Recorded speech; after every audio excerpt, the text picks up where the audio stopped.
AP రైతులకు ఉగాది కానుకగా రైతుల ఖాతాల్లో అన్నదాత సుఖీభవ మూడో విడత నిధులు జమ చేస్తామని ప్రభుత్వం ప్రకటించింది. ప్రధాని మోదీ అసోం నుంచి పీఎం కిసాన్ నిధులను విడుదల చేస్తారు. ఒక్కో రైతుకు 2,000 రూపాయల చొప్పున కేంద్రం జమ చేస్తుంది. అదే సమయంలో ఏపీ ప్రభుత్వం ఒక్కో రైతుకు 6,000 రూపాయల చొప్పున విడుదల చేస్తుంది. ఇందులో కేంద్రం ఇచ్చే 2,000 కూడా కలిసే ఉంటాయి.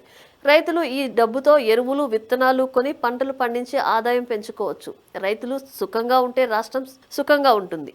దివ్యాంగులకు ఆర్టీసీ బస్సుల్లో ఉచిత ప్రయాణానికి సంబంధించి ఇంద్రధనస్సు పేరుతో కొత్త పథకాన్ని అమలు చేస్తామని చంద్రబాబు చెప్పారు. 40% పైగా వికలాంగత్వం ఉన్న వారందరికీ ఈ సౌకర్యం లభిస్తుంది.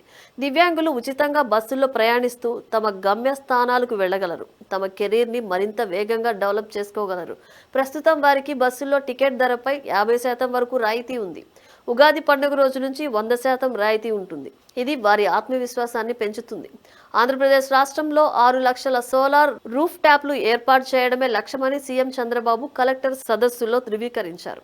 పేదల ఇళ్లపై సోలార్ ప్యానెల్స్ ఉచితంగా సబ్సిడీకి వస్తే బిల్లులు జీరో అవుతాయి. పైగా మిగిలిన విద్యుత్ని అమ్మి ఆదాయం సంపాదించవచ్చు. గ్రామీణ ఏపీలో ఒక చిన్న కుటుంబం ఇలా నెలకు 500 రూపాయల దాకా ఆదా చేసుకోవచ్చు. పైగా మన తెలుగు రాష్ట్రాల్లో ఎండలు ఎక్కువ కాబట్టి సోలార్ పవర్ బాగా ఉత్పత్తి అవుతుంది. కేంద్రం పీఎం సూర్యఘర్ యోజన పథకాన్ని అమల్లో ఉంచింది. దీన్ని ఉపయోగించుకుని సబ్సిడీ ధరలకు సోలార్ ప్యానెల్స్ ఏర్పాటు చేయించుకోవచ్చు. ఇందుకు ఏపీ ప్రభుత్వం ప్రోత్సాహం కల్పిస్తోంది. ఈ 6 శుభవార్తలు పేదల జీవితాల్లో నిజమైన వెలుగు నింపుతాయి.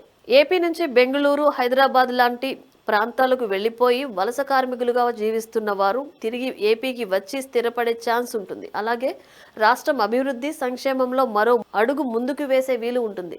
ప్రతిపక్ష వైసీపీ అధినేత జగన్ ప్రభుత్వం అసలు ఏమీ చేయట్లేదని అంటున్నారు. ప్రభుత్వమేమో తాము అన్ని చేస్తున్నామని అంటోంది.